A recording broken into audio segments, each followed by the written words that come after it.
Who would have thought? Who would have thought? Manchester City champions on a day when United have been beaten at home by West Brom, the bottom club.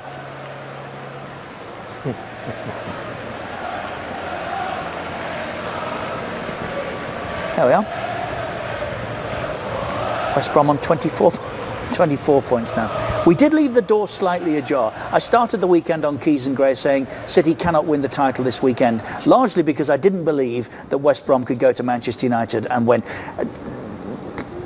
Took out an insurance policy at the start of the day today, I think, and said maybe, just maybe. But anyone else here think that West Brom could have gone to Manchester United and won? No. There's no logic in the game. What we've seen in the last 7 days has been quite astonishing, not only in the Premier League but in European football. Manchester United fans must be wondering what on earth is happening to their team. They watched them last week go to the best team in the country by far, Manchester City, their own ground, and beat them.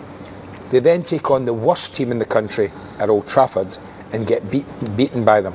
Now, tell me the logic in that. And, can I just add, and I mean, keep Harry away from this conversation for a minute, but, and we talked about it at half-time, the £89 million man went off after an hour, Paul. Less than an hour, 57 minutes. I think he made a point as well. He dropped him back into a different position, and whether that was Mourinho making a point of the situation with Pogba, he's underperforming, he's not happy with him, there's something not right between the two of them. Absolutely. And to be dragged to put less than an hour in such an important game, there's something amiss there. As we said at half-time, he should be stamping his authority. Bossing. He should be bossing. Surely. He should be bossing. They say he's not the same player that played for Juve in Italy. Well, this is a scenario he confronted every week there and played really well. Paul's right, but something's not right there, Richard. I mean, you don't take Paul Pogba off after less than an hour, after his contribution last week as well. Think about that. Think about what he contributed in the second half last week to that game. So, and he bigged him up last week after the game. He was very complimentary about him. And then before he takes him off, he almost says, well, you're not good enough to play there at that number 10 position, so I'm going to bring Jesse Lingard on to play there. I'm going to drop you back to an area you don't want to go into. And then if you're not at it, which he wasn't, mind you, he looked unhappy to me when the second half started. I didn't think Paul looked happy about being asked to play alongside Matic instead of ahead of him. And within 15 minutes, he's off. Now, that's making a statement. You take a fit Paul Pogba off because you're the best part of 90 million, then that tells you something's not right there. Harry, let's pay tribute to Manchester City, the champions. I think you're the right man for that. We started a little earlier. These guys behind you and what they've done and the manner in which they've done it this season is as good as any that we've seen? Yeah, I think you've got to give credit to them. You know, it's fair to say they've been the best team all season, and they've probably done it in the best fashion as well. I think they'll probably be a little bit disappointed that they haven't been able to celebrate, you know, at their own place in front of their fans. But ultimately, you know, they've won the Premier League and they're going to be delighted with that. How much better than the rest have they been, would you say? I think they've been a fair bit ahead of everybody else in terms of, you know, especially the way they play, the way they've been scoring goals, and the manner, just the manner in which they've done it. Sometimes you have to hold your hands up and say they are the best team in the league. It's difficult to say that being a Tottenham player, but they are a great team and they've done. 10 days ago, a lot were talking about we're on the brink of a new era, that Manchester City will dominate for a decade. Andy disagrees, but bearing in mind what happened to them over that period of time, has that encouraged everybody else? Do you think that they are there to be caught for next season? Yeah, I think there's been some games this season, especially Liverpool. You know, they've shown that they can be beaten. And I think the challenge for them now is maintaining the way they have played all season, and I guess going to the next level. But teams, including us, are going to want to catch them next season, go one ahead of them, and win the league ourselves. But for those who have just come in, maybe didn't hear the earlier conversation, Harry played in the original game against Manchester City this season in the league. As an experience, what was that like? Yeah, they were fantastic. I have to be honest. It was a difficult game for me, a difficult night for the team, and we didn't come out in the result that we wanted, but it was for all of us, it was a learning curve, the way they like to play, the way they like to press. It's similar to us, but ultimately they proved their quality, and that's why they're champions. The most enjoyable as well as difficult game you've played in? Certainly not the most enjoyable. Well, yeah, but you know why I say that? That you've got a close up. You're right in front of it. You can taste it, feel it, smell it. You're in their faces. It's something to learn from that, isn't it? There's definitely stuff to learn from. You know, you've got players like David Silva in there and Kevin De Bruyne, who are arguably the best two centre midfielders in the world at this moment in time, and you know, playing up against them and really testing yourself against them. You know, you learn a lot from them. Xavi was your hero. He worked here, of course, in Qatar. Yeah. Where would you say Silva is if you were making a comparison between the two? I think it's tough to say because it's two different leagues as well, but they're both, you know, top quality players, both technically brilliant. And you know, I think you put Xavi in this Manchester City team, or you put Silva in that Barcelona team, they both probably do the exact same job. But I think towards the end of his career now, Silva, he's starting to get the plaudits he probably deserves. Yes, maybe you're right. Not before time, because he's been terrific there, hasn't he? Amazing. Well, congratulations, Manchester City are the champions. You knew that. I had a feeling. Everyone gets lucky occasionally. Courtesy of Manchester United's defeat at Old Trafford to West Brom. Here's Jose Mourinho. Yes, they are. And that's how Manchester United fans will see it. What was wrong today, Andy? Everything, he said. Who's responsible for that? Well, a coach is responsible for setting his team up and how to play and setting them out and the frame of mind that he wants them to start and play the football match. And in truth, they never got anywhere near the standards that they got to in the second half at City last week. And he's mentioned it. We all know it. We all know what West Brom are very good at. So it's a pity, you know, when you see someone like Nemanja Matic contributing like that by not deliberately, but someone who has played to an incredibly high standard almost every game he's played this year, and it's his head that inadvertently diverts it into Jay Rodriguez. I thought it was a really poor performance from United, really poor. I didn't see a spark. I didn't see an energy about them, you know, things that you would expect after last week. You know, you can play badly. I don't always sit here and condemn footballers because we've all been there. We've all had nightmares, and these guys will have bad games in the future. But they're in amongst not playing well. You have to provide the team with the other things that cost nothing: energy, enthusiasm, aggression. Not aggression kicking people, but aggression in your running, aggression in closing people down. All these sort of things that should come naturally to a footballer. They weren't there today for me. They weren't there today for me. I can accept not playing well, and it's not often you get a collective not playing well, but he got that today. There was one moment in the derby last week when we saw Alex Ferguson's face with United 2 down.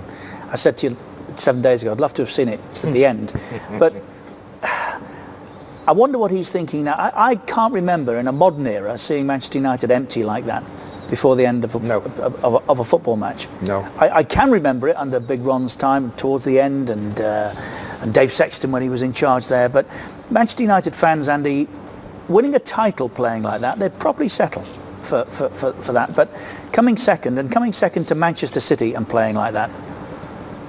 I do believe that's part. I think if this was Chelsea winning the title, yes, yeah, last year, or maybe not so much Liverpool, but Arsenal, if one of the London clubs won it, like playing great football, I don't think it would be as bad. The fact that it's the neighbours makes it worse for me, and for Manchester United. They can't understand that a team that's dominated British or English football for 20 years, 25 years, something like that, is now playing second fiddle to a team who have set the bar, in my opinion, a little higher this year than ever before. And I think that's the hard thing for United fans to accept. It's their neighbours. I think you could accept it better if it was Chelsea or Tottenham or Arsenal. But Manchester City or a Liverpool, with the rivalries they have, it's harder for United fans to accept it. We're not giving credit, I don't think, at the moment either to a West Brom side that came into the game with little belief and not much to think. I said to you as they came out, what makes them think they can win here today, if at all? And yet they have. So what's changed there? Well, the West Brom fans will be going home very, very happy, but also scratching their heads as if they can do this today, why are we in the position that we're in? Why haven't we performed like this all season? They've proved that they can perform. They've proved that they can get a result. At Old Trafford, when Manchester United were trying to win, they accepted the fact they're going down. They had no pressure on them today. The new manager, who's temporarily in charge, has just said, look, this is a system we want to play. Go out there, play it, not expecting anything. And they've gone out there and they've put in a performance. They and might just have got him a job as well, by the way, Darren Moore. Could well have got himself a job, yeah. Depending on what happens. If he can get players to play for him like that in a situation like that, then yeah, he's got every chance. Here is the goal scorer alongside his keeper. Guys, well done. Ben, terrific result for you, but where did it come from? In fairness, I believe, but a case not proven, which is the third option in a Scottish court of law. Yes. Guilty, not proven, but anyway, he's delighted with his contribution today. So are they. And as Andy just said as we watched that, players can get a manager the sack these days. They can also get a manager a job, and those two would appear to enjoy working with Darren Moore. United win it, West Brom win it, and Manchester City are the champions. More next. Who would have thought Manchester City champions in Holland? They have new champions. In France, they're likely to this evening. Andy Kerr's got all the details. Andy. Very likely to, yeah. PSV clinched a third title in 4 years, beating their great rivals Ajax this afternoon. A 3-0 win, a couple of red cards for Ajax as well. 3 in 4 years for the sides in Rotterdam. They are delighted. I beg your pardon. They are delighted. PSG will be champions in France if they beat Monaco at the Parc des Princes tonight, and that of course is our feature game on the Kobylowski view across Real Madrid, who go to Malaga in Spain, and the Rome derby takes place in Italy. We'll have you action from both of those games, plus every goal from the top 5 European leagues in the world. It should be a very good night of football, Richard. Indeed. That's Andy Kerr and the club on the way. I'd just like to correct Andy there. He said that PSG will be champions if they beat Monaco tonight. Yeah. When well, they beat Monaco tonight. Having said oh yes. Yes. Having said yes, that, that's true. Manchester City are champions because West Brom did the... They've got their own emojis and they've got social media millions following them. No, but it's true though. He does. He does, doesn't he? Graham Souness calls them YouTube players. Well, they might be, but they're social media players because there's such an important part of their lives taken up by social media. I mean, Pogba must have millions of followers, whatever he's on. Yes. Millions. Of course. Right, and so he has to provide these millions of followers with content. But it's not just that he's got followers, Andy. It's it's a place to generate income. It's a place to find sponsors. Yes, it's a place to market yourself, isn't it? It's motivating player. How do you motivate a multi-millionaire? Bobby Robson once posed that question. Bob asked that, on Bobby's day it was a millionaire. Now, how do you motivate a multi-millionaire? Unless you motivate from within, then it's very difficult. You know, I think Pogba has got problems with Jose. It absolutely has to be. I cannot think of anything else that we would be seeing the kind of decisions that they've been making. Are you a social media fan, Harry?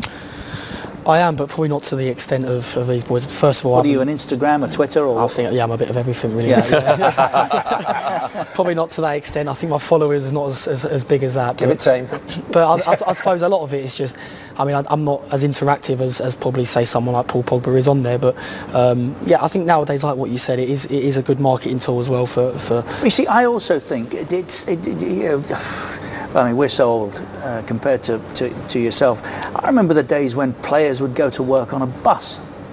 Now, seriously, you've got Manchester United, Bobby Charlton and his mate, those Busby babes in the late 50s, early 60s. These days, players are so far removed from reality, largely, but certainly their supporters. See, I see it as a good way of engaging with fans. It's about the only way a fan can get near you, isn't it? Yeah, it's definitely has its positives for sure. You know, fans nowadays, they want to see everything we're doing, what we're doing, why we're doing it, and it is a good way in putting in the right way. If you deliver it in the right manner, it's a good way for fans to interact with us and see what we're doing. What's the boss feel about that? Does he understand that it's a modern world and that it requires to be done? Yeah, I'm sure. Yeah, I think I've never really had a conversation with him about it, but I've had no problems with it, and him having no problems with any of the players in the club with it. I think it's just a natural part of evolution with football now. You know, it's just every player has it, and every player. Do you get guidance from the press department? Do they involve themselves with you? Yeah, I suppose they give us guidelines on what not to cross and what to cross, but I suppose that's with everything really. But yeah, I think a lot of it's just free really. I mean, players know the rights and the wrongs of what to do and what not to do with it, and as long as you do it in the right manner, which a lot of the players do, then I don't see a problem with it at all. No, I suppose what not to do is to tell the world you've been dropped if that's the case prior to a game and that you're not particularly happy about it. That's the line, I imagine. That's what, obviously the line that you say. You don't interact that way. After the game as well, you might put a comment out there or something. Again, it's probably not the right thing to do because it can get eaten up on and taken in the wrong manner. So, but when you win and you do well, I'm sure you'll see a lot of the City boys putting photos up today on Instagram and stuff as well. So, it has its positives and its perks. And your objection, I suspect, is that if it starts to dominate the individual. Yes. Yeah. I mean, I think you can obviously control it, but there can be. I mean, I dread to think what people like Ronaldo and Messi, they must have teams that look after their social media for them. They can't possibly do it on their own. Maybe Pogba's the same. But I don't know. Listen, it's the modern way. It's the modern world. These guys will be maybe some teammates who have gathered together. Maybe the boys have gathered together somewhere to watch the game. I would have done. Got a few of the guys round or something like that, just in case, the off chance West Brom might win the game. But they would. I feel a little bit for this lot we're watching behind you, Richard. I really do, and I shouldn't.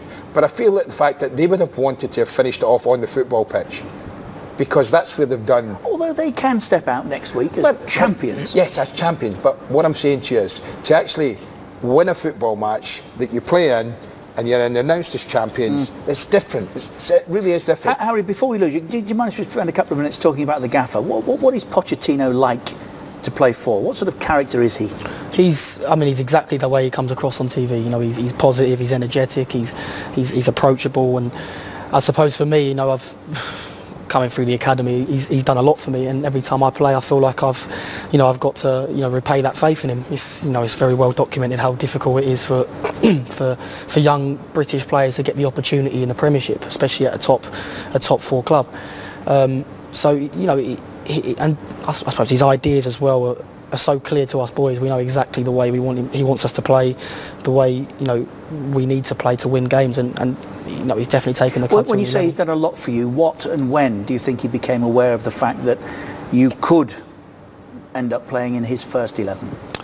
It's probably the beginning of last season, pre-season. I think we went away, and it was really like a make or break pre-season to go out there, give it everything I can to try and break into the team, and then I think from then onwards, I played a lot last season in terms of a lot off the bench and stuff, and a few starts here and there. But that was probably for me the moment that it probably changed in his opinion. And players in general, they've got to buy into what the coach, what the manager wants.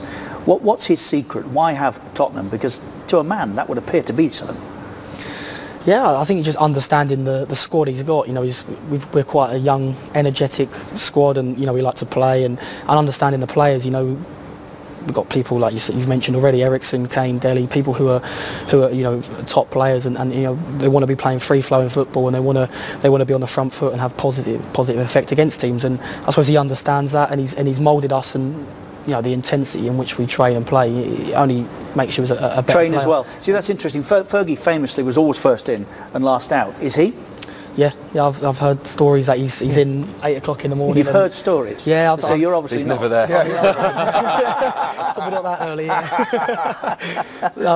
No, I've heard he's usually in earliest like 8 o'clock or so, and he's leaving not till 7 o'clock at night. Working, and he reaps the awards. And is he approachable? Can you stop and have a chat and a chuckle with him? Yeah. He's just at the end of the day he's the gaffer, he's the boss, and we respect him and we look up to him. But at the same point, if you have a problem that you need to speak to him about, or there's whatnot, he's definitely approachable. Especially coming out to here, he's spoken to me about it and getting me and trying to get me fit and right. If you see him in the canteen and he's on his own, would you have the courage to go and sit down and have a chat? I probably wouldn't, no. But a lot of the good decision. Yeah, a lot more senior men. A lot of the senior boys will probably go over to him and speak to him. Yeah, but I think for me, still, he's the gaffer, he's the boss. Say morning to him in the morning, speak to him when I'm spoken to. And is he engaged with Tottenham? Do you think he's found a home, as it were, for the foreseeable, so, yeah. the near future? I think every season he's been at Tottenham, he's taken the club. He's progressed us in one way or another. This season, the Champions League, we done really well compared to last season, and we're not probably going to finish in the same position wise, Premier League wise, but we've improved. Players have got better, and we've really competed in the Champions League. So it's definitely a positive. Does he have a sense of humour? Yeah, I've seen it a few times in meetings and things, but... Would you be able to mention that you thought it was a savage challenge on Michael Owen that ultimately settled Argentina? Keep that very quiet, yeah. Never mention that. Never mention that. Great. OK, well, we talked about how would City players be feeling on a day when they have been crowned champions, courtesy of West Brom's win at Manchester United. This is Vincent Kompany's house.